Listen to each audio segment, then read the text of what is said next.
Hello and welcome in. It is week 11 of the NFL season. I'm your host, Pat Bradley, alongside my friends and co-host, Carl Mann, and the returning Tommy Sullivan. And this is the Three Man Rush Podcast, America's most beloved casual NFL gambling podcast from a couple of casual NFL gamblers, including this week, one mere mortal, Mr. Mason. Carl, Tommy, how you doing, bro? The king bleeds. Yeah, I guess so. King bleeds. All that for a drop of blood. I'm gonna put in a disclaimer, and I sent it in the group chat, but I tried a new spreadsheet. I got too cocky. Didn't double check my work. I thought my spreadsheets were similar. I sent you guys before the outcomes even happened. I sent you my screenshot. I was like, I used a different spreadsheet. I thought they were similar. Turns out they're not. And then as the game just kept finishing, the picks I made on the podcast were not great. I still didn't have a great week on my other one, but it was better than the week that I had for the podcast. So that just I learned a lesson. It won't happen again. Owning it, taking full responsibility. But, I just maybe, we're in the holiday season. We're heading into it. So I figured I'd get you a nice gift of a little bit of a comeback, give you some points here. And you were talking about how many games back you were on the last podcast. So I figured I'd let you have some as we head into Thanksgiving. You can thank me next week. This is the type of loser mentality, when you pick the Chargers to win the Super Bowl and then you blame their injuries halfway through the year. Funny you should say that, because if you guys are listening to this right now, then that means just before this in your podcast feeds, guess what? Hashtag release the preview pod. Mm-hmm. It has been released. Happened. It has been released. So make sure, I don't want to even dive too much into it. We covered it there. We'll allude to it a little bit a couple times tonight as we run through week 11 of the NFL season. But it's out there. So go give it a listen, click in, do what you normally do, turn the volume down, let it run, whatever. We appreciate it. We were on one, guys. It was it was our first podcast back. We had not podcasted in almost a year. We were about to go to Carl's wedding. I was screaming. I was yelling overtly sexual things because I was just so excited to let's just say your mom will not be sharing the preview pod with anybody. Definitely not sharing the preview pod. What's unfortunate is that we get to a point where something happens and you mid podcast apologize to your mom, because you already know that when she gets to that part, she's either shut it off or is waiting for that apology. The best part was she was 25 minutes into week 10 and texted me, which I screenshotted and sent to you guys. It was maybe this is the week that I can finally promote your podcast. If you guys aren't paying attention at home, my mom, it's her favorite podcast. Probably the only one she listens to, if we're being honest, but still her favorite, and will not promote it until I stop saying the F word or other bad words. So notice how I just abbreviated that with a letter that time. I don't even know if that one passes the Ann Bradley test or not. We'll find out when I get a text this week. But I got a follow-up text 10 minutes. She's like, hey, I might actually promote this one. Nice job. And then literally 9 minutes later, she's like, are you kidding me? So we'll see how it goes this week. I make no promises. I don't know if I can get through a full hour without saying, can we put a dolphin over this? Without saying, and no, mom, that we're doing that for you. So shout out to my mom and my dad, because they're going to listen to this together. So, and then he'll text me and say, thanks for the shout out. Sometimes he comments on YouTube and says, thanks for the shout. All right. That's enough about my parents. We love them dearly. Let's talk about football and how awful Carl was last week, because it's bringing me so much joy at this moment. And Tommy, welcome back. You didn't do very well last week. Nope. in your week away, but you beat Carl. I did. So it's a mini win in itself.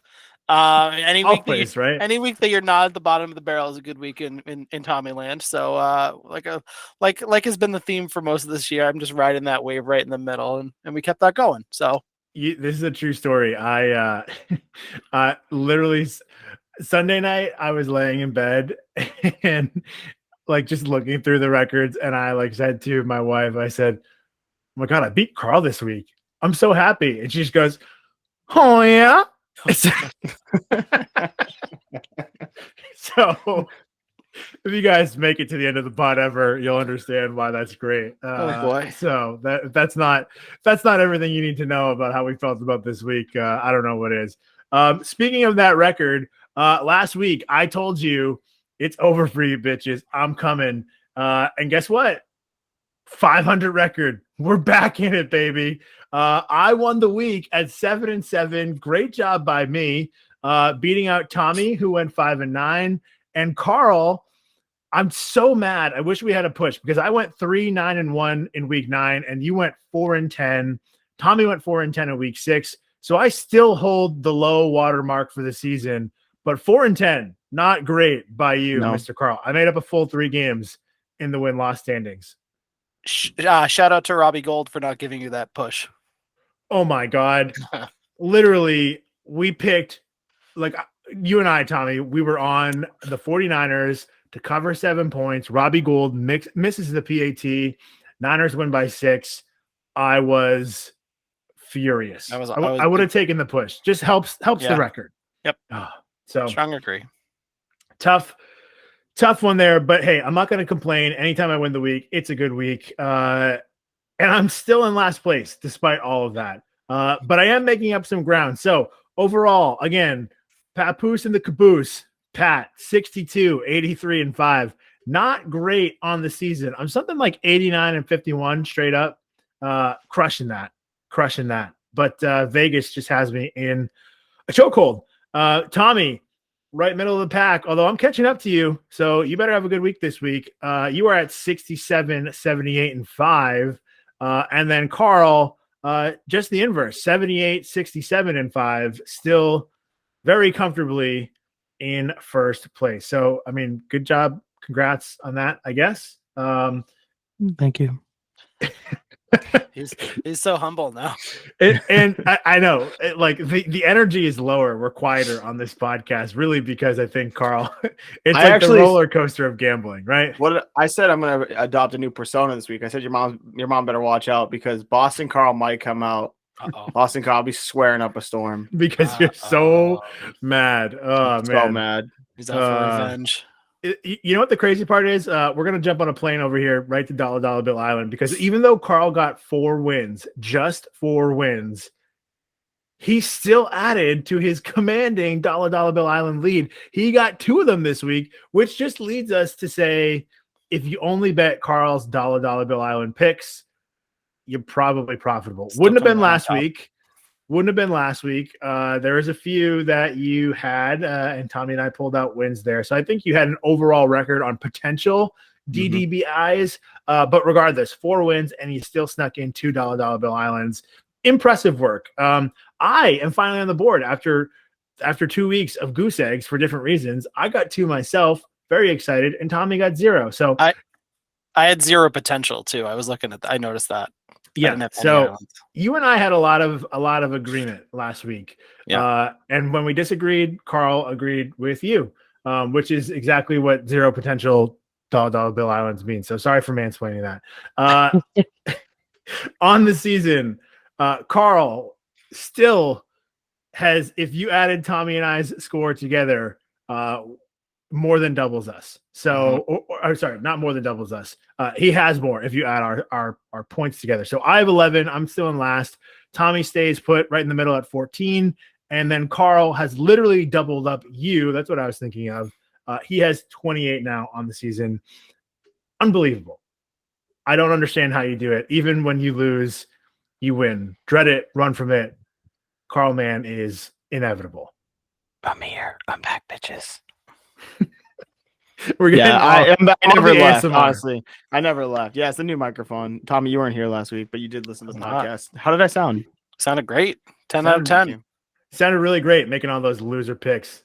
You Yeah. loser. Yeah. I know. I was so hyped going into the podcast. I was like, we got new lighting. We've got we got a whole new setup here just in case we got to make it big. And then, I just fell off the face. I fell off the face of the earth. So that sweet, sweet dose of reality. yeah, it was tough. It was tough pill to swallow.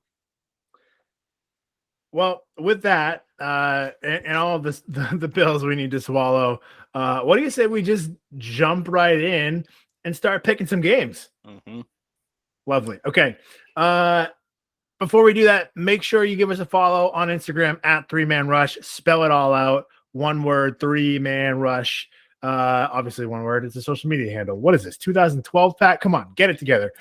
Give us a follow. We go live once or twice a week or never, but there's entertaining content when we do. You never know whose sibling's going to show up. Ask us lots of questions, throw us completely off the rails, and make for some entertaining 20-minute lives that nobody's going to watch in hindsight. So give us a follow at 3Man Rush. That's the pitch. Great. Thursday night football. Mike Vrabel's Tennessee Titans head to Lambeau Field to take on the Green Bay Packers. Do they have life? Packers are favored by 3 points. So Vegas certainly thinks maybe, or at least that the public will think so. Total here on Thursday is 41 points. So, Tommy, I'm just going to let you lead us right off. What's your pick on this short week for the Packers? Yeah, I'm actually going to give you guys a little bit of an opening here because my primetime game selection has continued to be abysmal. I don't think I've won a single primetime game in like a full month at this point.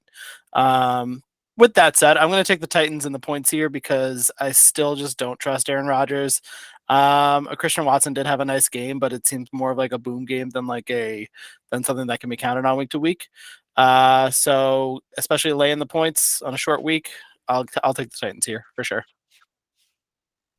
Yeah, I'm on the other side, which again, I guess if Tommy's record holds true and my Thursday night record, my Thursday game last week was one of the only ones that I won. It was a very, very bad Sunday for me, but I did have one good Thursday. So I'm going to go with the Packers here.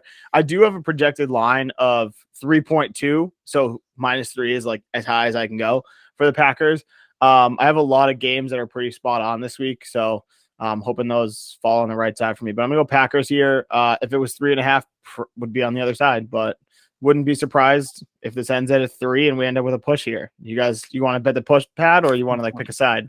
I'm gonna pick a side. This has push potential. It had listen, there's a lot of push potential. It would be a very Thursday night football thing for this to end in a tie, which is not a push in Vegas, but it is a push in real life.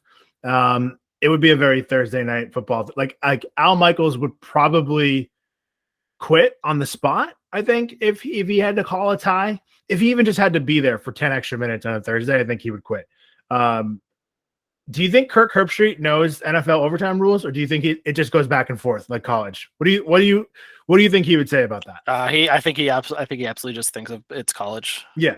He definitely has no clue. Like Aaron Rodgers would throw a touchdown. He'd be like, well, I can't wait to see what Ryan Tannehill does next. Coming up. Where are the players going? Yeah. Wow.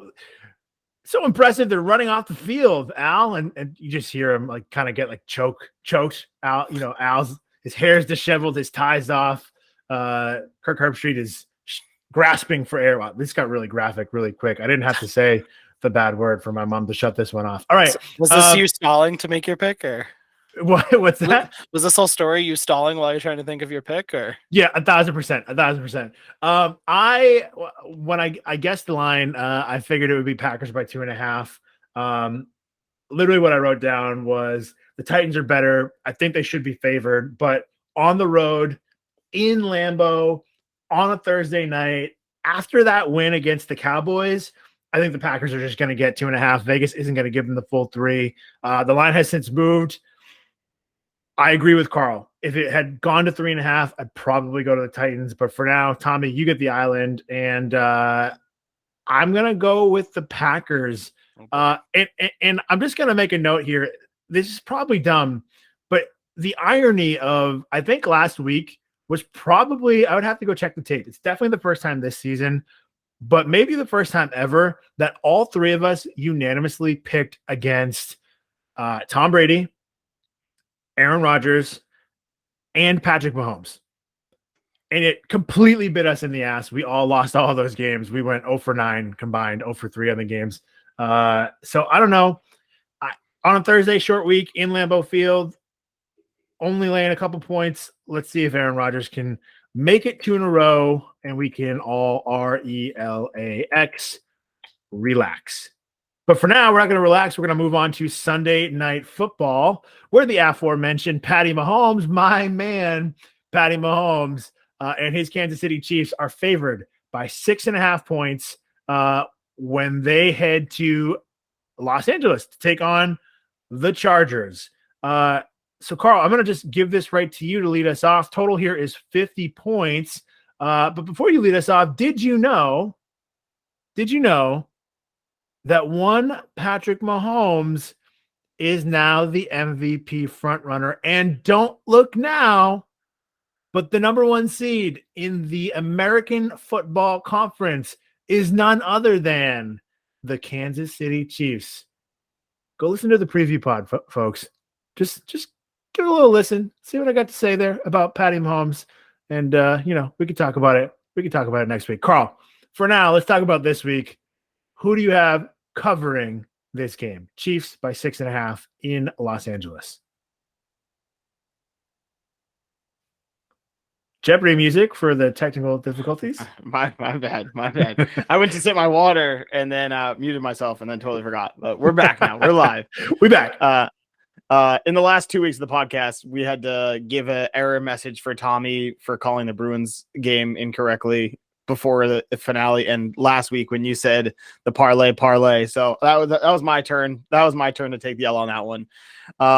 Go back to the pick. I'm going to take the Chargers to cover. 6.5 is again on the other side of 7. So if they think it's going to be a touchdown, usually they put the 6.5 to try and get you to take the Chiefs. So I'm going to take the Chargers to cover here. They just covered against the 49ers in a similar situation. Again, it did rely on a missed extra point, but divisional game's going to be closer.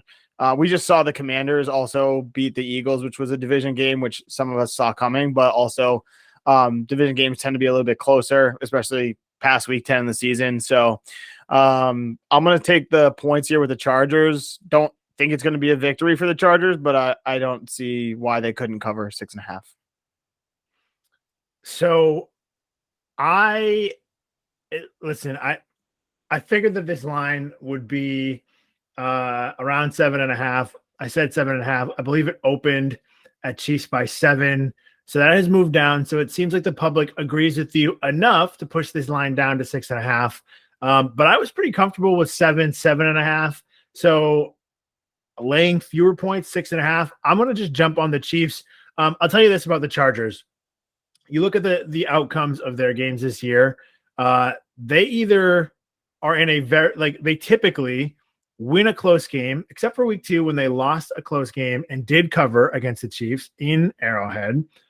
They usually win close games or they lose blowouts. It's typically how it goes, right? 5-point win, 3-point loss. That's the exception. No blowout there.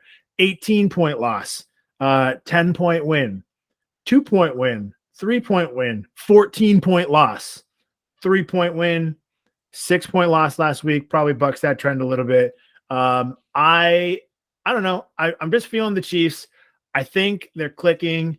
Everything that I thought was going to happen for Patrick Mahomes is coming together. We'll see if Juju Smith-Schuster can play. I don't think so. He was almost out cold on the hit that knocked him out of the game last week. So that could definitely be a hit for the chemistry that the Chiefs seem to be building. But I don't know. Listen, the Chargers have just been so inconsistent. They're 5-4. They can't get healthy. They're not going to win the Super Bowl like Tommy predicted before the season. And I don't think they're going to win this game or even cover. So give me the Chiefs. I'll lay the 6.5 points this week. I feel pretty good about it. I'm going to actually side with Carl here. I went with the Chargers. I just don't like that size of a spread on an away game for the Chiefs. If this was an Arrowhead and it was minus 6.5, I would be taking the Chiefs for sure.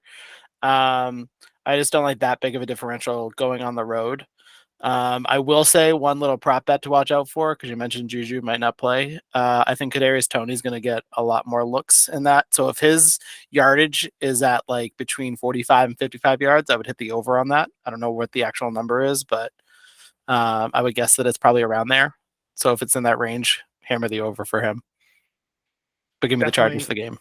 Definitely a good look for Kadarius Toney, who had himself some fun on a nice day last week. And that was with him still only playing like very limited snaps. So if he starts to play more, he had a productive day in limited snaps. If he gets more of the playbook in him, then he could rock it. Wonderful. All right, Kadarius Toney. You know what? We've got two potential islands so far. Tommy's island is with Ryan Tannehill, and mine's with Patrick Mahomes. So listen, 10 times out of 10, I'm going to take those odds. I thank you both. While you were talking, you guys saw me kiss the sky like Sammy Sosa. Appreciate that one. It's a gift from the gods. Early Thanksgiving. Great job by you. All right, let's jump over to Monday Night Football, where the 49ers remain in primetime this week. They are an 8-point favorite when they take on the Cardinals, who are the quote-unquote home team this week. But a weird one, folks, because on Monday Night Football, we have a Mexico City game. We'll see if the field is playable. Last time they tried to do this on a Monday night, I believe it was not. They struggled a little bit. We also had an epic, what was it? The Rams and maybe it was the Chiefs. I can't remember. Monday Night Football game. It was like a 50-47, 51-48 kind of a game. It was insane. So we can only hope for that kind of offense. Of course, we don't even know if Kyler Murray is going to play this week. Mysteriously gets an ankle injury. When Tommy, tell us what's happening in Kyler Murray's life right now that might be more important than football.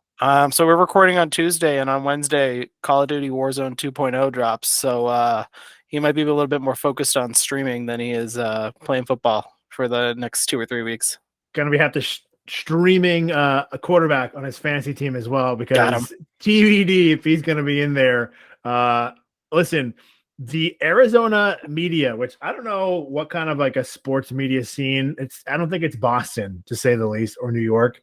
But there's a couple columnists out there that are calling for Kyler's job and said, hey, listen, they looked organized and functional and like they gave a shit under Colt McCoy last week.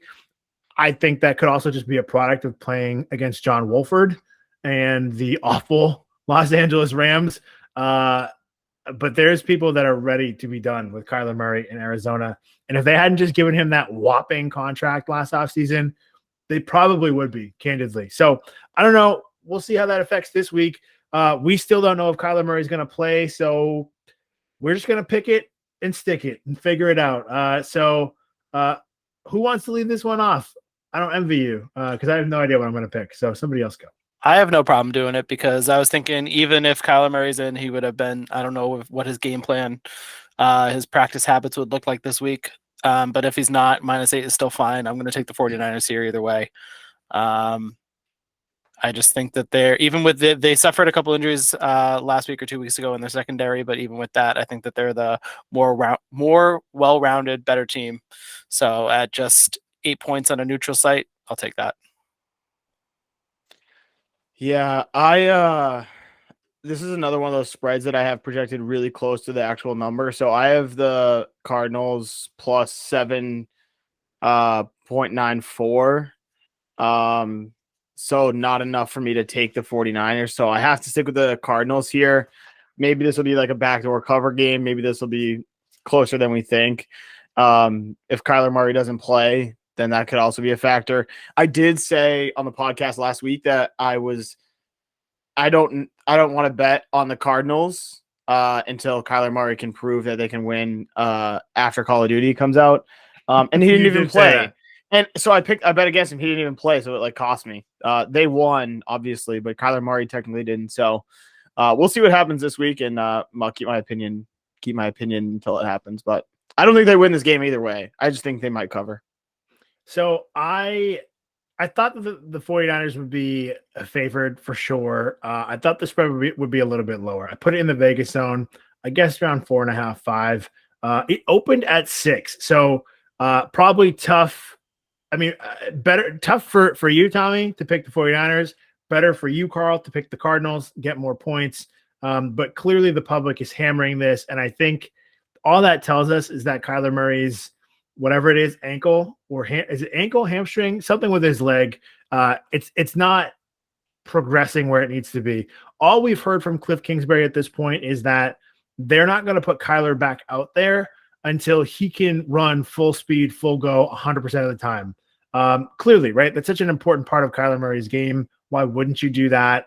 You're just putting out a lame duck that is maybe not a terrific passing quarterback comparatively, right? I think his strength comes from his mobility for sure. So it sounds like he's not going to play. And even if he's healthy, I think his ankle is still going to hurt because Warzone 2.0 comes out. I don't like this number, but I'm going to take the 49ers just given that I think that defense is really good. Colt McCoy got banged up, came back in the game. I don't know. I don't feel good about a backup quarterback in Mexico playing a team that I bet to win the Super Bowl a couple weeks ago. That's all I'll say. 49ers, good odds. I like them a lot. So I'm going to take them this week and run with it. And we'll see what happens. If Kyler Murray plays and Carl's getting 8 points on an island, I'm not going to feel great about it, candidly. And it's probably going to be the game that decides the winner of the week because it's Monday night. Because I think we're going to have a good week this week. So we'll find out. But for now, I don't know. Anything else we want to add to that? No. Go Los 49ers. I don't know how to say. I don't know how to say. I don't know how to say the Cardinals. Just Los Cardinals is probably what they're going to wear. Cardinals. Los Cardinals. How do you say birds? Is it like Los Birds de Rojos? Definitely not. Rojos. The red birds. The birds of red. Definitely All not. right. Well, that'll Kaylee McMahon might know. I was just thinking if she listened to the podcast, she would appreciate this one section. All right. Shout out to you, Red. All right. We're going to move on. Rojos. Birds de Rojos. Los Cientos. That'll conclude Duolingo. Duolingo, not Dua Lipa. All right. Not a sponsor. We are making our way out of primetime city here. Making my way downtown, walking fast. Go on. You have the spotlight. All right, the game of the week. I think it's the most surprising spread of the week. The Dallas Cowboys favored by 1 in Minnesota to take on, tied for the number 1 seed, the 8-1 Minnesota Vikings. My Minnesota Vikings. Total here is 47.5 points. Do yourselves a favor. Listen to the preview pod. Listen to me and Tommy fight about Dak Prescott and Kirk Cousins. This is our Super Bowl this week. Yes. Okay. So this is, to quote Bill Simmons, this is a loser leaves town match for me and Tommy. It's the battle of the quote unquote elite quarterback. I'm clearly on the side of Kirk Cousins, who I believe to be better than Dak Prescott. Tommy thinks that is asinine. Just like he thinks it's asinine that I can't believe that the Cowboys are favored in this game. They're 8-1, the Vikings. The Cowboys just had a horrendous loss to the Packers, who are dead. Vegas, listen, I'm not going to say anything more. Tommy, I'm going to give you the floor to make your pick this week. I have something to say. I do not disagree with you that this is an asinine line. I disagree that this is the most asinine line of the week. Well, I'll let you know what I think is the craziest one when we get to it. But you're right. Based on records, it is crazy that the Cowboys, coming off of the week that they did, are favored on the road versus the team that is. You could make a case now that the Eagles have lost that they're the best team in the NFL. You can.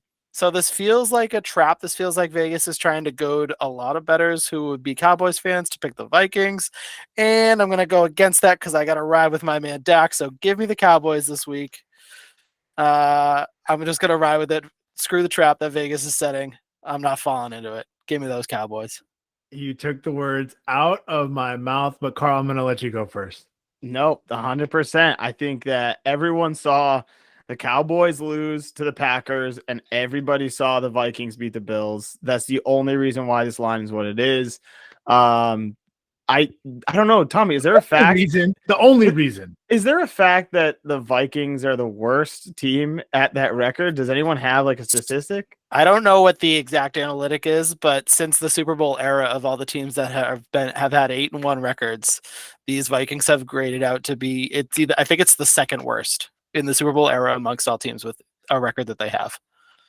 So, not great. I mean, they're still a good team, but amongst their peers, they are not great. I am personally offended by that stat. I do not accept it. That is not my stat. And I am a stat denier. Numbers lie unless they work in my favor. And this one does not. So I deny it. I've swiped it clean of the slate. I will not allow that negativity. Carl, you still have to make a pick, though, now that Tommy has insulted my Vikings with this ridiculous statistic. Oh, yeah. Yeah. I'm on the Cowboys also. Me and Tommy. Oh, my God. I will say, to add to Tommy's point, like looking at Football Outsiders, estimated wins for the Vikings. Pat, well, how many wins do the Vikings have right now? Just what's their record? 8-1. 8-1. Their estimated wins based on their performance this year is 4.5. They have 4.5. A lot of one-score games. They've won tight games. We give Kirk Cousins a lot of shit for the sphincter tightening. Primetime Kirk is a real thing, right? The one game they lost this year, what was it, London? Because it counted as primetime, essentially, something like that. I think they won. I think they won London because that's when the whole chain thing started. What, right? Wasn't that the Kirk Cousins like Kirko chains? Maybe. So I've got to figure out. I think they lost a primetime game, but regardless, they've been great in clutch situations, evidenced by the win on Sunday against the Bills. So I don't know. So take them. Don't tempt me with a good time because listen, here's what I was going to tell you. This is why I wanted you guys to go first. And Tommy nailed it. Vegas is laying a trap. There's absolutely no reason that the team tied for first place in the NFC at home should be an underdog. They should be laying 3 points. The Cowboys are good. They're better than I gave them credit for. This is going to be, I hope, a hell of a game. Should be very competitive. There's no reason that the Vikings should not be favored. I think too many people would have jumped on the Cowboys, maybe, if they were getting points. I think it's probably going to be a close game. But I think Vegas saw a public team and said, people are just going to assume that the Cowboys will be favorites. All of the casual bettors out there, more casual than us, one might say. And they're going to take Cowboys by 1 because they're only laying a point, not realizing that they should be getting points and that the Vikings are going to win this game outright. So spoiler alert, won my parlay, my underdog parlay last week, thanks in part to a moneyline victory from the underdog Vikings against the Buffalo Bills. I will be taking them once again this week. I'm taking them here. I'm taking them there. I will take them everywhere to the ends of the earth. My Minnesota Vikings. I like that. Vikes. Skol, baby. Skol. To close out the fraud alert for the Vikings, it's based purely on they have the second lowest point differential of all 8-1 teams since the NFL AFL merger. And to your credit, Pat, the team that has the worst point differential was the 1976 Raiders, and they won the Super Bowl. So maybe you're onto something here. Didn't 1976? Am I crazy? I gotta look this up. Didn't the Vikings? Did they play the Vikings that year in the Super Bowl? You would know. You're the Vikings fan. I'm gonna look it up. I'm gonna look it up because you're right. I'm onto something. Clearly, I'm always onto something. I'm stalling here because I'm trying to Google the 1976 Super Bowl, and I keep typing words that I say out loud. That was not the Vikings Super Bowl that they lost. But regardless, the Purple People Eaters, then, now, forever. It's like a WWE match. Give me the Vikings. We can move on. Let me ask you this really quickly before we move on. We're going to do this. So little teaser for future podcasts. We've released # release the preview pod. We did it. You heard it. I told you. We're going to react to the preview pod and make our second half preview. That's coming at you sometime, probably. Do we want to put a date on it? Hold ourselves to that sometime next week. Yeah, no, let's not put a date on it, but it will be recorded this week. Week. It'll be Probably out before hit- Thanksgiving. Yes. Yeah, you'll have it for fair. Thanksgiving for all of your travels, I believe. So we're excited for that. We're going to cover that then, but let me just quickly ask you now. Who is more likely to be the number 1 seed in the NFC? The Vikings, the Eagles, or neither? I would say just going off of strength of schedule and how good I think each team is individually. I'm going to ride with the Eagles still. Yeah, That's fair. I actually do think the Eagles. I'm going to agree with you, mainly because of the strength of schedule. We've been calling it since the preseason. Listen to the preview pod. We were all very high on the Eagles, and we knocked that one out of the park. So I agree. But nonetheless, love me the Vikings, if you couldn't tell. All right, we're going to move right along here into our really like one of very few, I would say, watchable games this week.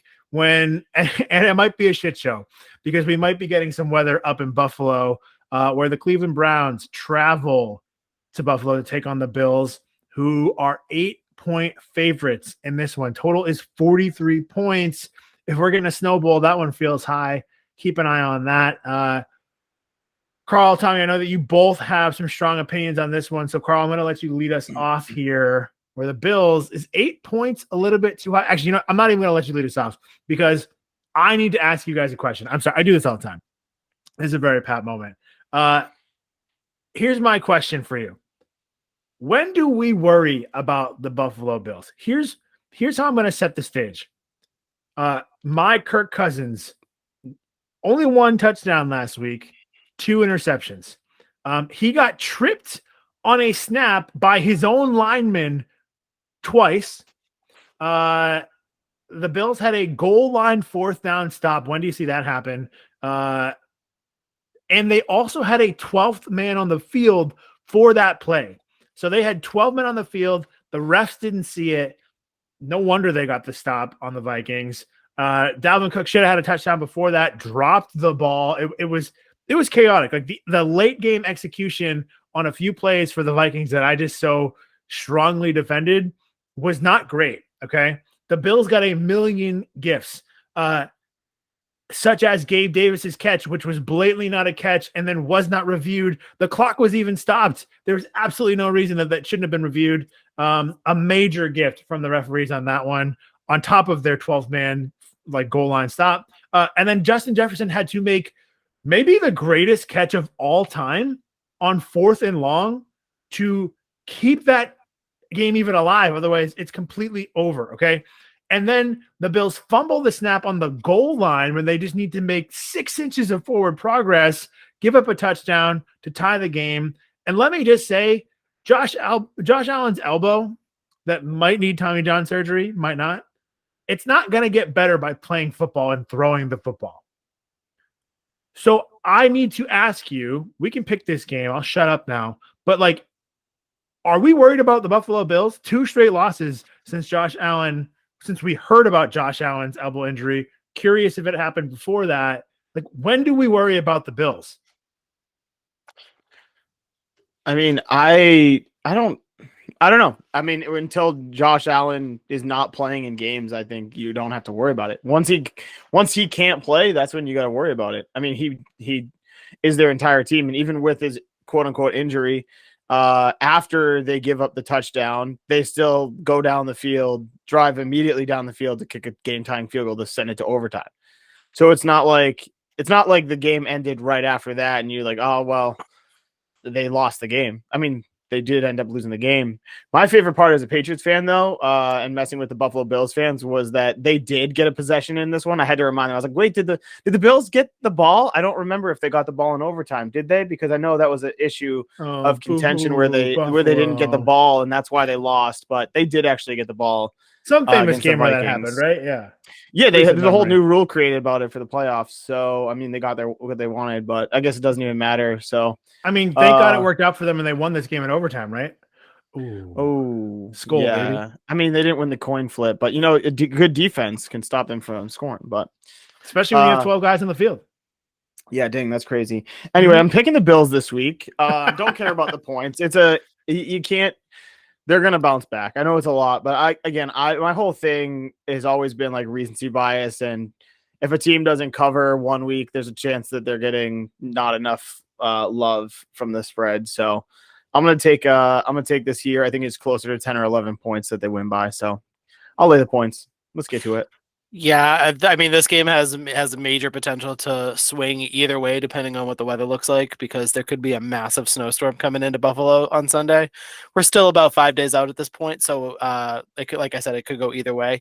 And I'm in the same boat as for your question, Pat, as Carl is like, it's for me, it's not a when, it's an if we have to worry about the Bills. I'm still not there yet. I mean, if they keep turning in performances like this, then yeah, then maybe it looks like they were a little. I was touting them as easily the best team in football. Maybe that will turn out to be incorrect, but right now I'm still just not. I'm not hitting the panic button yet in Buffalo. For this week, though, I think that snowstorm is going to hit. I think the Bills are going to win, but I think it's going to be a real low-scoring game, and that's going to be tough to hit an 8-point spread. So I'm going to take the Browns to cover on this one. I don't think they're going to win, but I think this is going to be a very defense and rushing heavy matchup. Yeah, I'm with you. So here's why I bring all those things up about the Bills. I think it's concerning to me that you just lost 2 games in a row that you probably should have won. No disrespect to my Vikings. They should have won that game. That game was in hand for them, and they gave it away, which just brings us back. And listen, I don't know if it's Josh Allen's elbow or if it's his butthole getting too tight, okay? But he just has a tendency to get so tight in big moments. And like, listen, we saw him after they gave up that touchdown, march right down the field and tie the game to send it to overtime. So like, I think maybe that's egg on my face for even contesting this, but he's also the guy that fucking fumbled the snap on the goal line. He's also the guy that let the Vikings back into that game. I just, there's a pattern throughout Josh Allen's career. And listen, I did a dumb thing gambling wise a few weeks ago, because the same day that I bet for the 49ers to win the Super Bowl, I bet on the Buffalo Bills to win the Super Bowl, and I bet on Josh Allen to win the MVP. That was before the Jets game. So listen, if you're a Patriots fan or a Bills hater, you're welcome for that karmic justice. But I'm at the point, like, I got swept up in it, and it was one of those things where like I just believed in the Bills, and shame on me, because my cardinal rule here is really not to believe in the Bills when it matters until they prove me wrong, because this roster has not done it yet, and they can't overcome that big moment. So I'm concerned. And if he can't get healthier in the regular season, that's a big problem. So moving on to this game, here's what I'll tell you. I'm going to take the Browns. Here's my staff for you. This season, Browns are 2-2 in blowouts, but they are 1-4 in close games. But that means they've played 5 close games and they've won 2 more, which means 7 of their 9 games, they've covered an 8-point spread. How's that convoluted math? So I just think that there's probably, because of the points, a slight edge to the Browns. This opened at 8.5. I wish I had the hook. But regardless, I'm going to go with the Browns here. I do think Buffalo can win this game. There's no good scenario for the Bills, right? Unless they blow out the Browns, because if you win, it's like, okay, well, good job. You're supposed to beat the Browns. If it's a close game, it's like you barely beat the Browns. And if they lose, we were at DEFCON 5. Like, forget tables. A lot more is at stake in Buffalo. So it's just kind of a lose week for the Bills. If you're a Bills fan, you better hope that they blow out Cleveland in a snowstorm. That's all I have to say about that, he says after like a 10-minute Buffalo segment. All right. Anything else to add on to that before I move on? I have a lot to say about the Bills this week, clearly. I will say I think Devin Singletary is one of the most underrated running backs in the league. He's shown a lot this year for them, and he's really stepped up since Allen got hurt. But he can't carry the offense. But I just want to give him a shout out for being pretty good with not a lot of fanfare. So Devin Singletary maybe finding his way into your daily fantasy lineup this week, Tommy? No, I'd probably go the other way, but we'll see. Depends on the prices. Okay. All right. Fair enough. All right. Let's move on where I guess they're my Carolina Panthers Yikes. are headed to Baltimore to take on the corpse of the Ravens, who are favored by 12 fucking points in this one. Whopper of a spread for a team that is literally the Walking Dead. Total is 43.5 points. Tommy, is this the weirdest spread of the week for you? No, we're still not there yet. Oh We'll my get there. We'll God. get All there right. eventually. Well, while you're here, why don't you lead us off? I absolutely will. It is a high spread but these are two teams going in different directions, in my opinion. I think I'm going to take the Ravens here. I don't like the idea of DJ Moore. He's only put up points with PJ Walker as his quarterback this year. I think going to Baker is huge for the Ravens. Like, they don't have anybody on offense at this point. Like, as banged up as the Ravens defense is, they can feast on this Carolina offense. And they love their rushing attack. They're getting Gus Edwards back this week. So I think that this is a prime spot for the Ravens to put up a lot of points and blow out Carolina. Yeah, I'm with you. I mean, 2 touchdowns is a lot. I know it's not a full 2 touchdowns. But I don't know. I mean, we've seen more than that in victories over the last couple of weeks for some different teams. So I think this is a good spot for the Ravens. Don't see why they couldn't cover.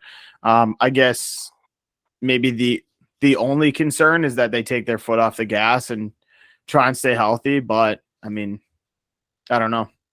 Baker Mayfield has played in Baltimore quite a few times because of his past experience. So maybe he'll be familiar with the environment, but I don't think he's got the team around him. So let's go with the Ravens here, laying points. I would feel a lot better if it was PJ Walker, which is a crazy thing to say. And I just do not trust Baker Mayfield or Sam Darnold, right? Who we might see before the end of this game. I just like, who's healthy for the Ravens? It's not Mark Andrews. It's not Rashad Bateman. I guess Gus Edwards, you said, Tommy, they think is going to be back this week. If Kenyon Drake, they have Lamar Jackson. If they need to rush the ball, they have more than enough options. Isaiah Likely is there as a pass catcher? It's just a lot of points. Coastal Carolina's own Isaiah Likely. I think this is going to be a low-scoring, run-the-ball kind of game, which does not lend itself to a high spread like this. So I'm going to take the Panthers to cover. I'm probably going to kick myself for it. I just really thought that the Ravens were going to be favored by like half as many points.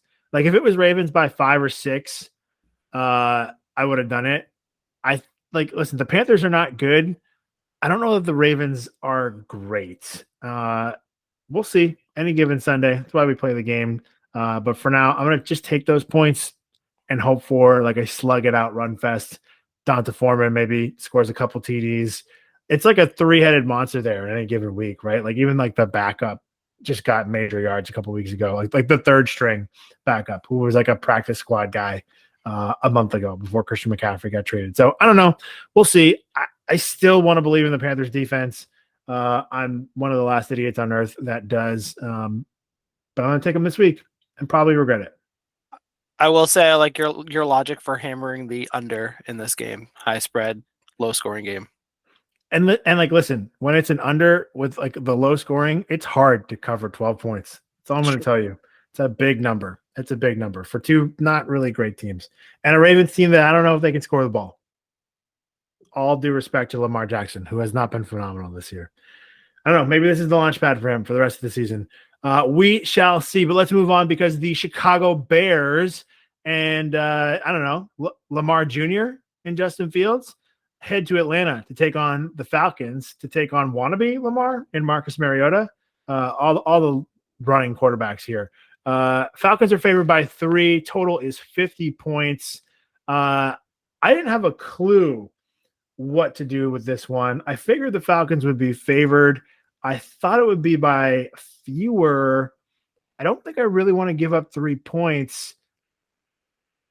So I guess I'm just going to lead us off, and I think I'm going to take the Bears here, who have looked, aside from last week's catastrophe against the Lions, in which they really should have won the game, the Bears have looked like they've turned a corner, and Justin Fields, at least with his legs, is a difference maker. If Atlanta can find a way to make him throw the ball, it's a different story. But I don't know. Let's get crazy. Give me the Bears and the points this week. Bears +3. I'm gonna go with the Falcons here. I think that they'll probably end up. I mean, I hate that for me. Yeah, I know. I hate that for you too. I think it's gonna be closer to like 5 points victory for the Falcons. And again, like looking at it, it is kind of like a weird spot, right? I mean, like Falcons aren't that great. What's their record? 4-6. Chicago's even worse, 3-7. So, I don't know. I mean, I don't like either of these teams. I don't think either of them are good. I think they're at the bottom of the barrel. We talked about both of them on the preview pod being towards the bottom of the league. And so like I'm gonna lay the points here. I'm gonna hope that they can cover that spread, put some points up. And I mean, I feel like I'm not looking at the actual statistics here, but maybe I'll pull it up while you talk about your pick, Tommy. But I feel like they've been pretty good against the run for the most part. Just containing Justin Fields and again making him throw the ball. I'm happy taking the Falcons here. This is the game that had the most asinine line to me. Okay, go on. Past 4 games for the Bears, they've gone 1-3 in them, but they've scored 33, 29, 32, and 30 points. Maybe the Falcons might have maybe the stats say that they have a good defense, but I don't think they can contain Justin Fields right now. He's the hottest player on the planet currently. I think that this is a possible blow up spot for the Chicago Bears team, and I was expecting them to be favored, to be honest. So to see them getting 3 points, I'll take that all day. I can't compete with that logic. I figured the Falcons would be favored because they're at home. If it was in Chicago, I think the Bears would be favored. It's one of those games. So I'm with you. If you see the value on the other side and you think they should be favored and they're getting points, jump on it. Why not? That doesn't really have much to do with this game, but I've seen someone do a supercut of all the passes that Mariota has thrown to Kyle Pitts, where it's just been like just barely outside of his reach, and that tells you how bad Marcus Mariota is, because Kyle Pitts has the longest wingspan ever measured for a pass catcher at the NFL Combine. Wow. Is that a true stat? That's unbelievable. Yes. And Marcus Mariota is still throwing passes outside of his catch radius. Oh, that's why he is Marcus Mariota. You don't go to Oregon because you're a good quarterback.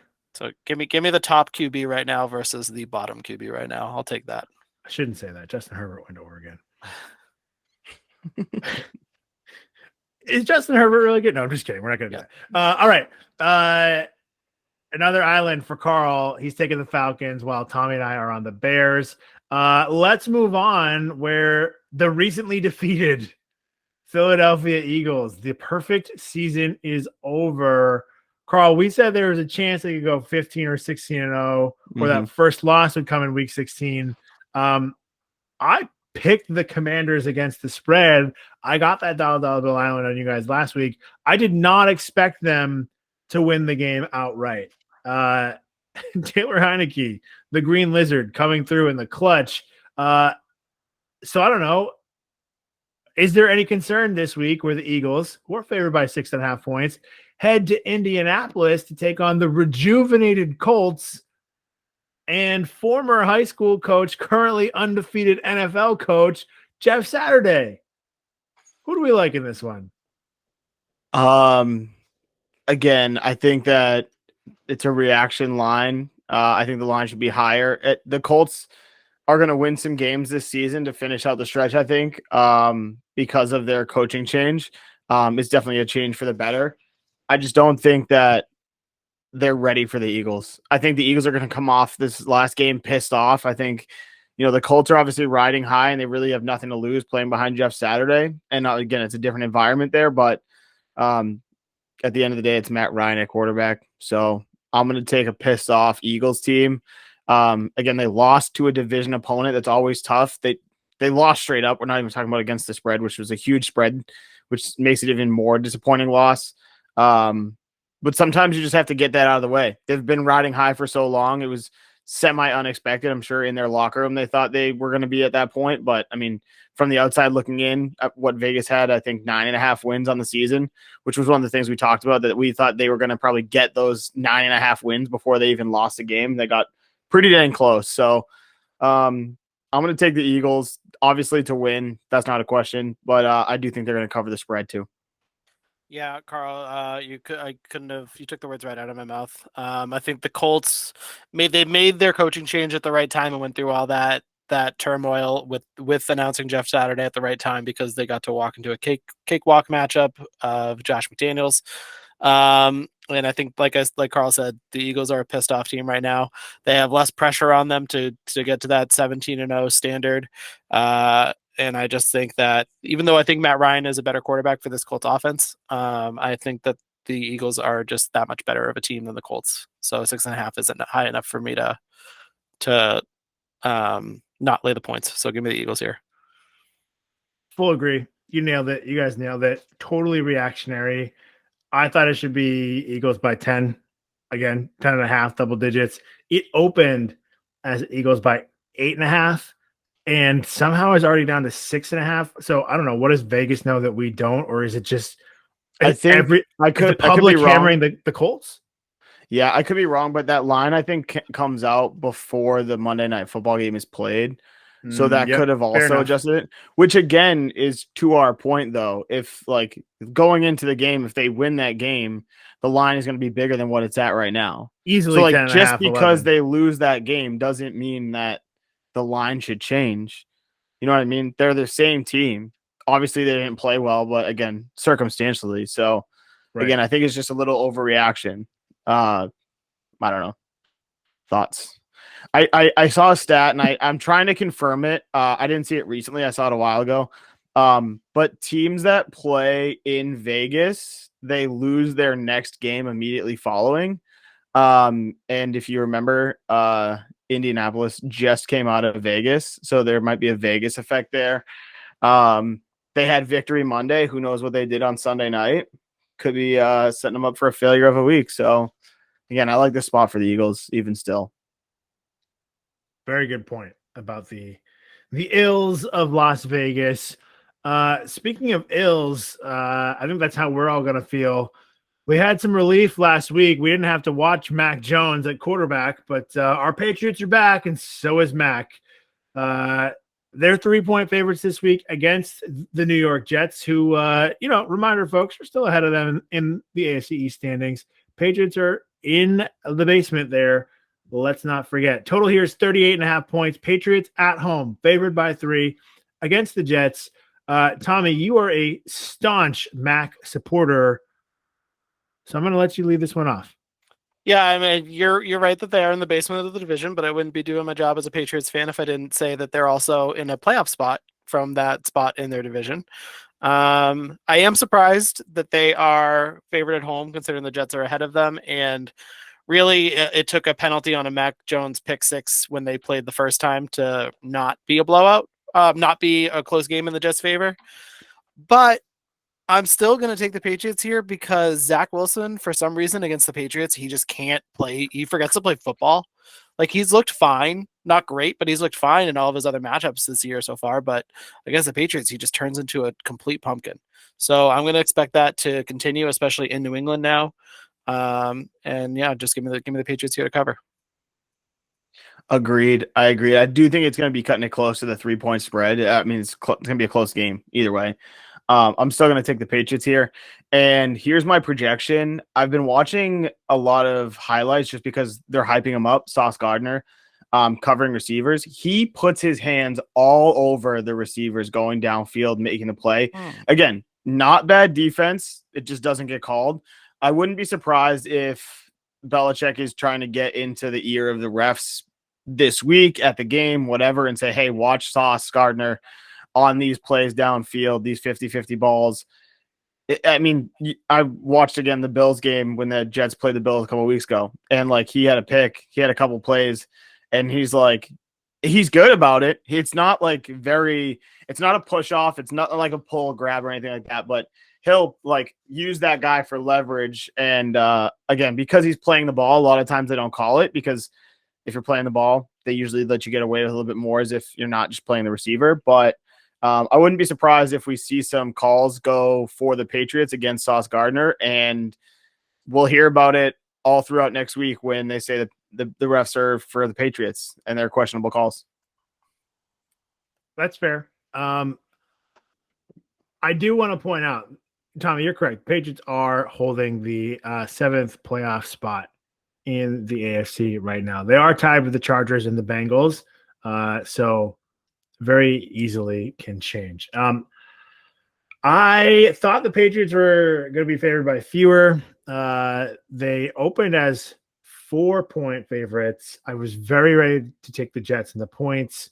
I'm going to be honest with you. I don't like laying 3 points, but I think it's low enough. I trust more in Bill Belichick, Ramondre Stevenson, and the Patriots defense, and really like Zach Wilson shitting himself against us in New England than I do anything else, namely Mac Jones. This could easily be like a Mac Jones throws the game away.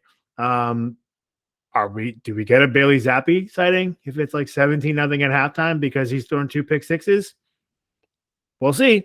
But for now, I'm going to pick the Patriots, which means we're all on the Patriots. Last time we did this, we all picked the Jets and the Patriots won. So I kind of wish we had stuck with that, but I wasn't going to go on an island and pick against Bill Belichick against Zach Wilson and the Jets. Especially coming off the bye.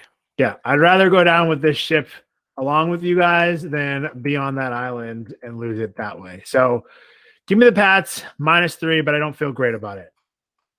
I don't think any of us do, right? Like we don't feel really good about this game. No. And I would say with how you're talking about Mac, that you're more like riding the dinghy boat next to the ship at this point, not exactly going down with it.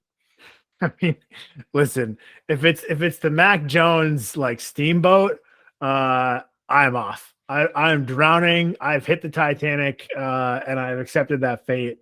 Except like, it's not really the Titanic. I think I'm like on a luxury barge now, over in Zappy Land. No, you're gonna go ride. You're gonna go ride your little boat over to the Buccaneers pirate ship. Listen, I wish they were playing this week because I have a lot to say about Tom Brady, because he's back, baby. Oh boy. I was looking at like DVOA statistics, and we know how good the Patriots defense is. And do you remember a couple weeks ago when we were talking about Dave? Not Dave like your dad, Dave, but like Dave, like the statistic. Yes. Okay. So right now at this point in the season, through 10 weeks, it's based on 24% of the season forecast and 76% of the actual performance, or 36-64, depending on how many games they played.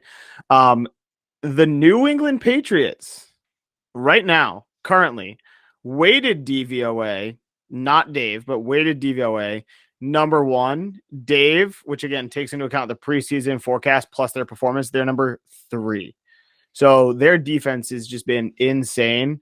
And again, we're talking about going against Zach Wilson here. I mean, that seems like a really, really good matchup if they can just not screw it up on offense. The Jets have a pretty good defense too. So again, we're not trying to say that. And the total here, I think, is super low at like 38.5. So super, super low scoring game potential with the quarterback situations and the defense. Could be boring to watch if you're not a Patriots or Jets fan. True. Even if you are. I mean, look, defense is the reason that the Patriots have 5 wins. It's the only reason, right? Really one outlier, which was the Ravens, where they gave up 37 points. And I guess the Packers, when they gave up 27, and Aaron Rodgers hadn't kind of fallen off the ship yet. But defense, name of the game. I don't know what happened. Listen, as I look through these, I'm like, okay, well, there's a couple of bad performances, like giving up 33 points to Justin Fields and the Bears. But that was his coming out party. And now I feel better about Justin Fields doing that to us, given the last month of play. I don't know. I don't know what to think, but you're right. And the stats back it up, and they support the agenda. So let's just hope the Patriots can cover 3 points this week. And we're rooting for a win. All right. The Washington Commanders are favored by 3.5 points. They head to Houston to take on the Texans. Total in this game is 40.5. Call me crazy, guys. I just feel like this is a completely different team with Taylor Heineke at the helm. It's really largely why I picked them to cover against the Eagles last week, and why I'm surprised that this line is so low, despite the Commanders really not being that good of a team. The Texans are a bad team. So I listen, I can lead us off on this one. It's pretty cut and dry for me. I'm taking the Commanders. 3.5 is low enough. This opened, I guess it actually opened at 3. I thought it would be a little bit higher, at least 4.5, like at least in the Vegas zone, right? But I guess not. So 3.5, I'm comfortable with that, considering I thought the Commanders should be favored by more. If I'm only laying fewer points, I'll take Washington. I'll take Heineke. Absolutely. Love him. I was actually thinking the same thing, Pat, about, do you think Ron Rivera's finally learned his lesson that maybe he should stick with the quarterback that, like, maybe he isn't the most talented, but he feeds into their success the most, as he's shown the past 2 seasons. And maybe this time they just don't have to give up draft capital for somebody who will perform worse for them. I don't know. It seems pretty simple logic to me. Absolutely. Listen, I said it last week to Carl on the podcast. It's like Heineke is not some world beater, but leadership matters, especially at that position and especially in this sport. And those guys believe in Taylor Heineke. He's on their season ticket advertisements for next season. Something's different about the Commanders. And I believe, is it Chase Young who tore his ACL? I believe we might get Chase Young back in this game. So I think this is his first week back at practice. So I don't know if I would expect him to play this week, but fair. I think he was designated to return. They thought there was a chance he could play Monday night. Oh, okay. And they held him out. So we'll see. I guess we'll see how practice goes. TBD. But if it does, it only helps the case for Washington, in my opinion. But make your pick. I apologize. No, you're fine. I was just going to say that this kind of reminds me of the Vikings-Cowboys line, where I think this Commanders team on a short week came off their most emotional win of the season. I think we'll see how practice goes this week. So I'm going to take the Texans here. I'm going to shock the world. No, you're not shocking anybody, Tommy. You stole my thunder. I was really hoping to be by myself here. Nope. Let's go through the lines that we've already covered. Okay. Chiefs -6.5 at Chargers. 49ers -8 at Cardinals. Bills laying 8 at home. Ravens -12. Eagles -6.5. You're telling me that the Commanders are only 3.5 point favorites against the Texans, who have 1 win on the season and a tie in the first week? They're probably not even going to get to 3 wins on the season, and they're only favored by 3.5 points. This is a trap and a half. I'm taking the Texans right with Tommy. Wow. Pat fucked himself. Just taking a trip to Heineke Island. No, if you win, I mean, it'll be you can rub it in, because this would be the easiest win. We do this to you all the time. We give you these like layup. We actually like talked beforehand what we want to give you as a layup. And we gave you Patrick Mahomes. You're fine. I'm speechless right now. Because when you laid out how Patrick. That's the point. My mom shut it off. You laid out the trap, and I see, like, you do this all the time. Why are they only favored by 3.5 against this really bad team? It's the classic. What does Vegas know that we don't? And I would say we're being paranoid, but it's Vegas. There's no such thing as paranoia with Vegas. They just want their money, and that's blatant. So you're right. Which actually leads us into our next game, which I think is a similar situation, because the Detroit Lions, the lowly Lions, are headed to the Meadowlands to take on the New York Football Giants, who are only favored by 3 points. Giants, good football team. Lions, bad football team. Total here is 46.5 points. So, Carl, why don't you lead us off and tell me, why are the Giants only favored by 3 points? I think they're only favored by 3 points because they're equally overrated. I guess not equally, because I mean, We already talked about the Vikings, but they're almost as equally overrated How as dare your you? Minnesota Vikings. I'm the slander of Minnesota on this podcast. They just I am catch ricochet so shots all throughout the podcast. I wish everybody could see my face 100% of the time. It would lower our watch ratio, but the shock, the disgust, the awe as my jaw hits the floor here. Keep talking. I'm mad at you. I'm mad. The Giants have 7 wins, and their estimated wins is 4.3. So again, I sorted it by like actual win record. The Vikings are top of the league, tied for number 1 at 8-1, and their estimated wins was 4.5. With the second best record in the league at 7-2, the estimated wins for the Giants is 4-3, which is atrocious. Nowhere near what they should, which is why I think the line is low. I still am going to take the Giants, so I don't have a counterpoint to, betting on the opposite side. I think like the Lions have been line so low. Well, the Lions have been winning their last couple games.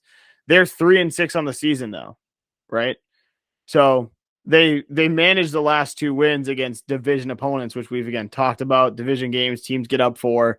They play them every year twice. They know the ins and outs. They have similar coaching staffs, all the stuff.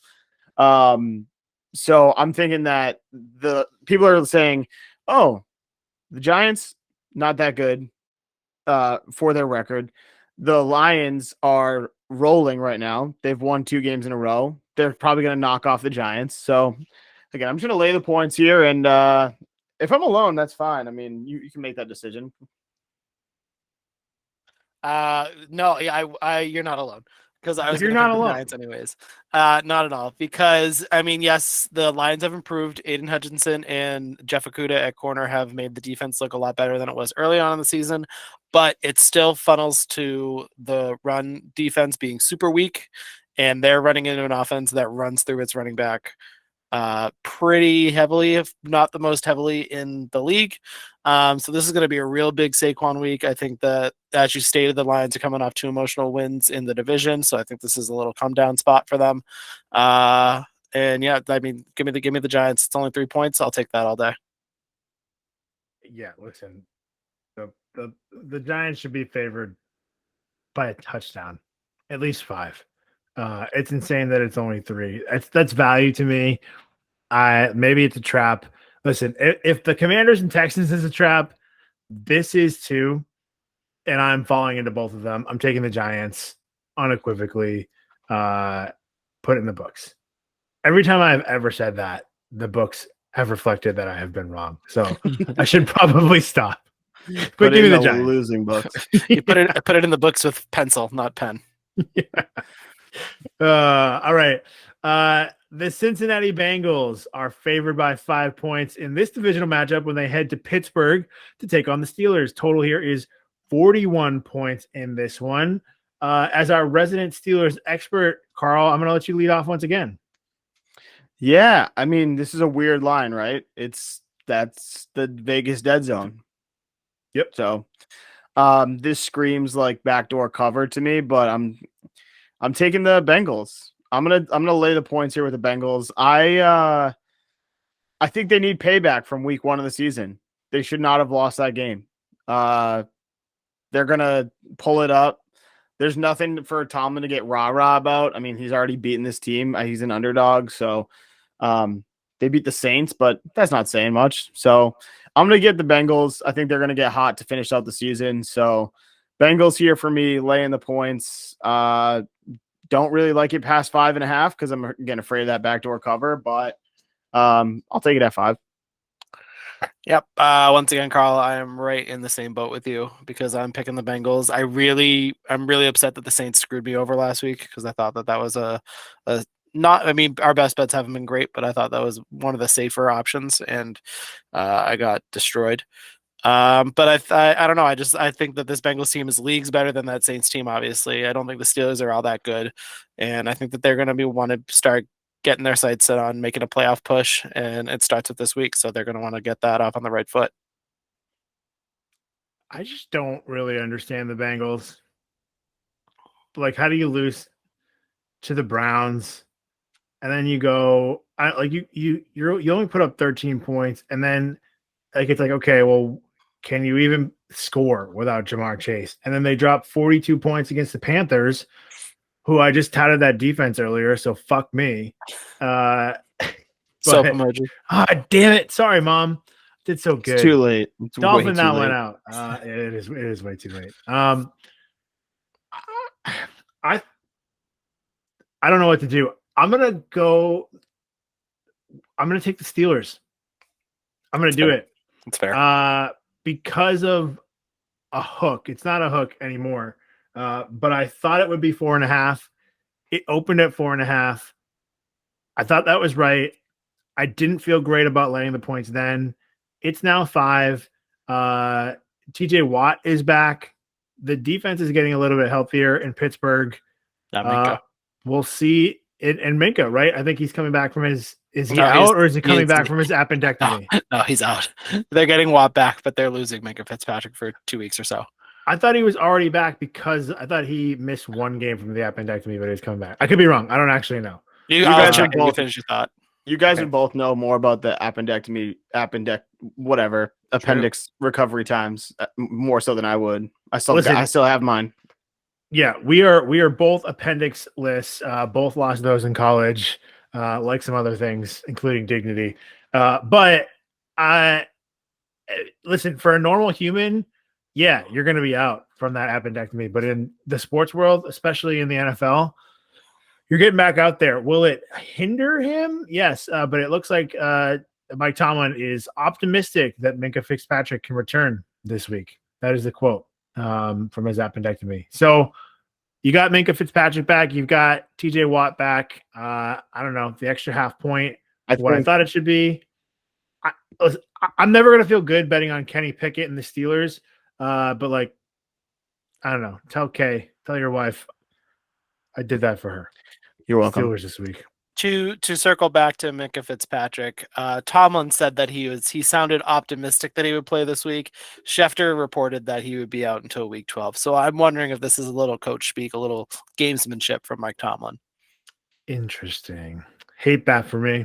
Hate it a lot. Very disappointed. All right, well, that's a loss. All right, moving on. These are just a couple of shitty games to end the week. The Rams head to New Orleans to take on the Saints. This line has moved. The Saints are favored by 4. We get news today, Tuesday, officially, I believe today. Maybe it was yesterday. I don't even know. Time is an enigma. Cooper Kupp, season-ending ankle surgery. So he's going to be gone. He's not playing in this one. Do we even know if Matt Stafford's back from the concussion protocol, or are we going with the Wolfman? Does it matter at this point? Listen, I've been telling you the Rams stink most of the season, and I think we've maybe finally all caught on. I was hoping that Vegas might be lagging behind, but Cooper Kupp was the nail in that coffin here. So Saints favored by 4. Really, the question is less about, is it going to be Wolford or Stafford? Do we know if we're going to still have Andy Dalton? Or are we going back to Jameis Winston in this one? I don't think we have any clue. Like, this game should probably not even be on the board. So if I was ever going to pick a push again, it might be this one. But I'm not. I'm going to defer to you guys to make your pick this week while I try to figure it out. Okay, so again, my spreadsheet is not really adjusted for injury, and even if it was, it wouldn't be enough to make up the difference of what I have here. Again, I might just be overrated on the Rams, but I'm going to take the Rams here. They're getting points, so it makes me feel a little bit better. I don't know. It's tough. I don't feel comfortable enough to bet them straight up, even like though I do project them as a favorite on like my spreadsheet. I just think, again, like with the injury variability, not knowing who's going to play a quarterback, who they're going to throw to, I don't know if this is a true statistic. I always come up with like fake statistics that I just see online and I don't fact check at all, but something like 85% of the Rams passes have been to white receivers. So I don't know. Do with that information what you will, but You're probably right. but it also could 1,000% just be like It's circumstantial. It's not joke. relevant. They have like Cooper Cup and what's his name, Skoranek or whatever his name is, but They also have Higbee at tight end. and that they throw a Higbee. lot of So targets to. big Higbee game this week. Yes, But why? Because he's yeah, on I your mean, fantasy team. it's the only Yeah. option they have. true. Cam Akers, is he back? Who knows? I mean, he's live. He's on the roster. He's active. Yeah, He doesn't really do anything. He's not doing been anything. yeah. He was my 3rd round pick in fantasy football. So speaking What an of idiot. shitty Rams. Yeah, but I'm just gonna take him anyway. I really don't have a good reason. So I mean, stupid game, stupid bets. I mean, I lost on the Rams last week, so Yeah, I'm not betting this game in real life. I'm not touching it.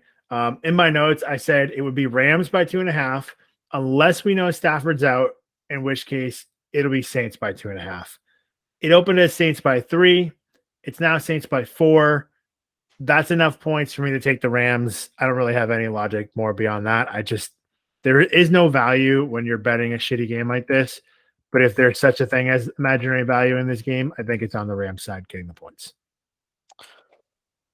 Well, as you two were explaining your reasoning, the only thing that I had in my head was like, oh, the Rams are getting points. I might as well just take them. And then you both took the Rams. So I'm gonna flip it on this one since none of us have a real good feel at all. I might as well just take the Saints. If I get an extra win out of it, and if I gain a game from this, then I'll take that. If I lose this game, it's because it's hard to project. I mean, maybe the Rams sign Odell because he's familiar with the playbook and he's from New Orleans anyway, so he should already be in the area. They need a receiver. Yeah, maybe. If that happens, good for you guys. But yeah, I'll just take the Saints. Screw it. All right, fair enough. Wait, so am I alone? Am I alone? No, I took the Rams with you. Oh, son of a bitch. The only reason I didn't take the Rams is because I was presented the opportunity to have my own pick. I love when Carl stops listening and then gets bad news. It's live. It's the best. It's amazing. I'm trying to look up stats that I can use that aren't fact checked past me reading it on Twitter. So and you can't find one that supports your argument either way. No. Yeah. Future games is what I'm looking for. It's how we feel about this. All right, finally, the lowly Las Vegas Raiders, who seem to be committed to Josh McDaniels at least through the end of the year, head to Denver to take on the Broncos, who are favored by 2.5 points. Carl's Denver Broncos, I should add. Total here is 41.5 points. I don't know if the Broncos are going to score 41.5 points total the rest of the season, but that's the total for this game. This one sucks. Little fun fact for you. I think we're collectively kind of high-ish on the Raiders.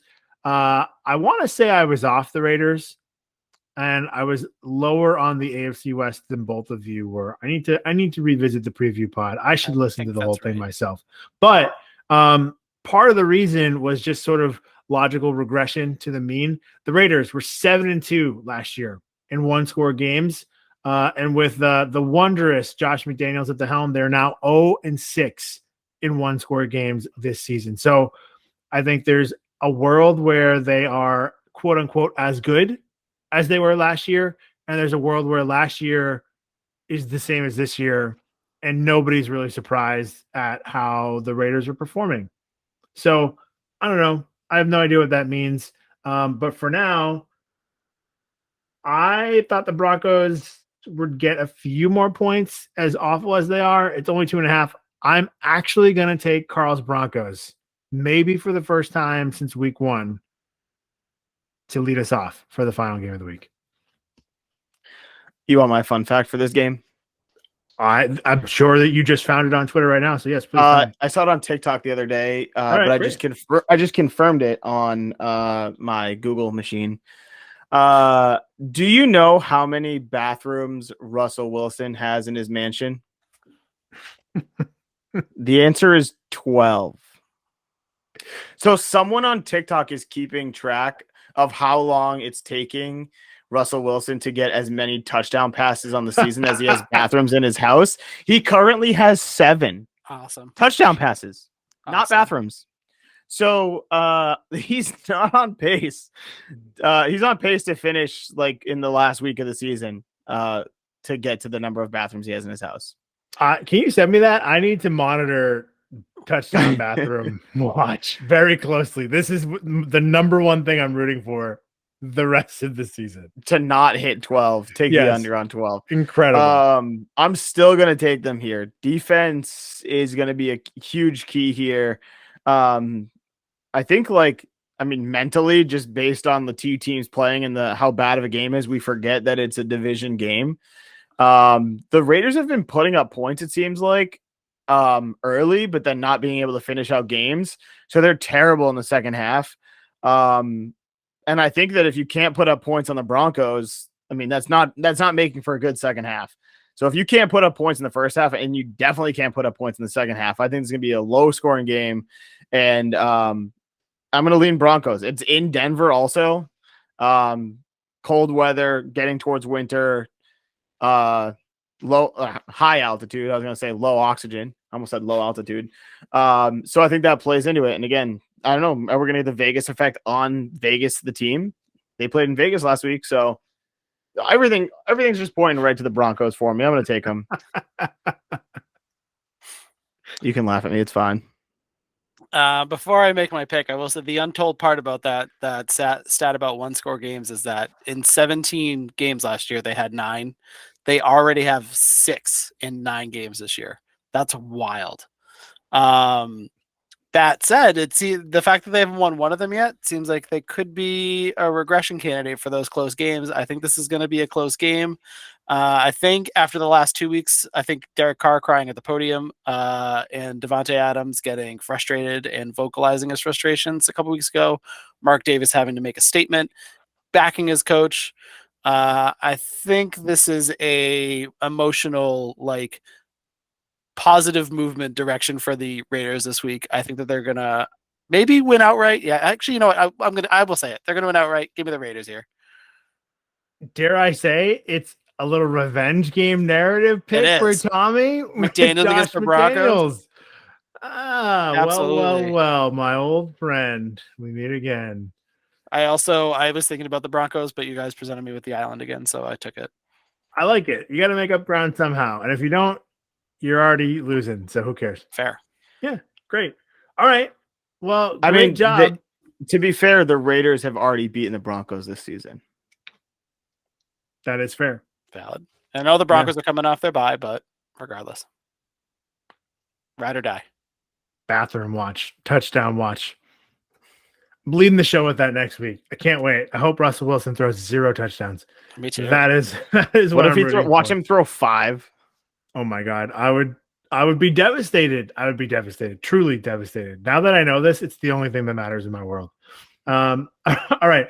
That'll do it for our picks this week. We've made it all the way around the NFL. But the party's not over yet. We need to make our best bets this week. Quick little recap last week. Your boy on you can point to the graphics. The graphics will be. Do you want the graphics here or do we want them down here? What do we want? Up here? I don't remember. I'm just gonna point both ways. I think they should just circle the speaker's face. You want to just boop boop boop boop? Yeah. It covers our face when we make the pick. You don't have to look at us anymore. It's just the logo. Last week I took the Giants by 4. I won, and then Tommy and Carl lost with the Saints and the Rams, respectively. So that means this season, guys, we are tied. It's the only place where I'm even remotely not in last place. We all have 3 best bet wins. Carl will dispute this because he did have a push, and it should count for something. If we're tied, he's going to be mad. And I guess at the end of the season, we can discuss it if we're still tied. But for now, Tommy, you're going to lead us off with your number 1 best bet for week 11.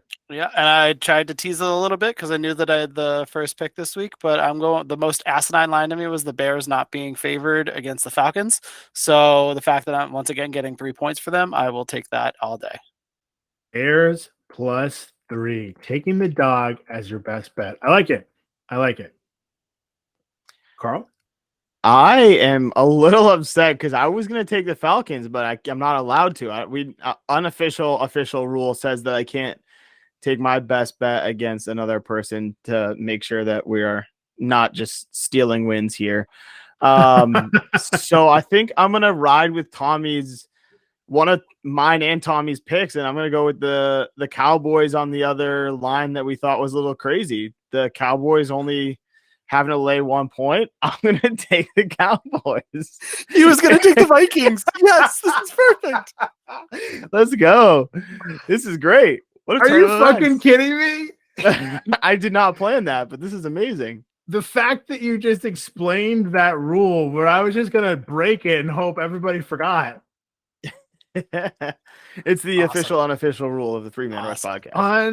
Unbelievable. Well, folks, Backup plan. at home, you can take the Vikings getting a point at home. Unfucking believable. I'm going to go with the Giants again. There's no reason that line should be so low against a bad team. It worked out for me last week. So I guess give me the New York Giants. That's Once fair. Again, Giants. I really thought you were going to by take the 3. Commanders. You can't change it now. But I thought you were going to take the Commanders. I should, but I try to actually bet on good teams, and I do think that the Giants are maybe not a good team, but they're a decent team. The Commanders, probably not. I think they just got the mojo right now. All right, so let's recap. Tommy leads us off. He's taking the Bears and the points this week. They are getting 3, so he's taking them against the Falcons, which really messed up Carl, who was going to take the Falcons. Therefore, Carl took the Cowboys, who are laying a point. Really fucked me over. I was going to take the Vikings, getting a point. Unfreaking believable. So I'm rolling with the Giants, who are favored by 3. This was great. All right, which means it's time. We were completely unprepared. None of us has anything good here. I hope Carl does. So DJ, if we can hit that track, it's time for the Parlay Partay, people. Let's go. We came to drink, turn it up, and party. Somebody say, hey, we wanna party. Hey, we wanna party. Somebody say, hey, we wanna party. Hey, we wanna party. 10 out of 10. All right. It's the Parlay Partay, people. I hope you enjoyed that dance party. We love it. We love getting the whole squad involved. I'm pretty excited because my underdog parlay hit last week. It was the Cardinals money line, the Colts plus 5 points, and the Vikings money line. If you bet that, you got plus 878 odds, and you got yourself a nice little payday last week. So you are welcome. And this week on the oh my God, I did it again, Carl. This week on the Parlay Partay, there's not a lot of really good games. I feel like we're just going to have to play it safe here unless you've got something else for us. I will say stay tuned on like Twitter, Instagram. I think I'm going to post something a little bit closer to the actual games. We'll see how injuries play out, see how the lines play out, see if we can move some stuff around. But I think we're going to probably keep it. I don't think 8 teams is realistic. I think we'll probably try and keep it. I don't know. You want to say like 5? I mean, 5 is still like a good payout. It is a stretch. 3 is not bad. You had a really good 3-team parlay and you had some underdogs in there. So that was really good. Plus what, 879 or something that was last week. Yep. I don't think we have to top that every single week, but no. Let's just tease like a Twitter or Instagram post. How about that? We can formulate one together. We can make some lines move. I mean, I don't know. I think there's some lines in here. Like obviously we want to root for the Patriots. I wouldn't mind betting with the Patriots here. I don't think we all have to agree, but maybe like if you like the Commanders and we like the Texans, maybe we move that line up to, I don't know, 10, 9.5, 10. Don't tempt me with a good little strip tease. Don't tempt me with it. Yeah, we can do that. All right. Yeah. So the people, we'll give the Parlay Partay dance party, and then they'll just have to go check out our socials for a little bit of that action. I like it. Maybe we'll each have a parlay. You can pick who you like. Maybe we'll have the team parlay. Will Tommy have a player prop parlay? Maybe. Oh, maybe. I've already teased a NFL couple lottery of them. ticket. NFL lottery ticket from Tommy. I've already teased a couple of them, so maybe we can turn it into a little parlay. All right. Follow us on Instagram at 3Man Rush. We have talked for too long. We're all tired, so we went a little bit slower this week. Stay tuned. Listen to the preview pod. Hope you enjoy this one. Stay tuned next week for our second half preview pod reaction. It's almost Thanksgiving. Get excited. We're excited. It is just football time of year. With the World Cup, it is football time of Oh my God, football and football. Let's go. 3-man rush turns into the 3-man weave on the pitch next week. Love that. Hey, Love that for everybody. little tease also for next week. You know who the Patriots play on Thanksgiving? My Minnesota Vikings in prime time.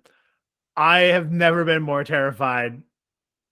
I've never been more terrified to be. It's going to be the worst week of my life on the podcast. Can't wait. Like, what do I do? Do I go out and I buy a Kirk Cousins jersey for next week? Do I like abort my Patriots fandom? Do I get a Zappy jersey?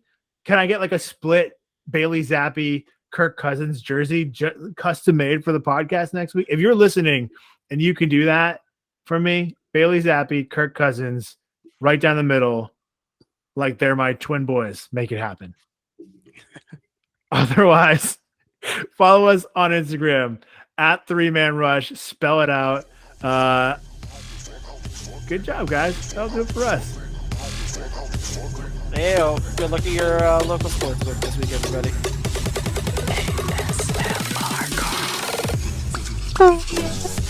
Oh, yeah. Cool, baby. Shout out Kelly Bradley. Oh, yeah. Go Vikes. Vikes suck. So do you.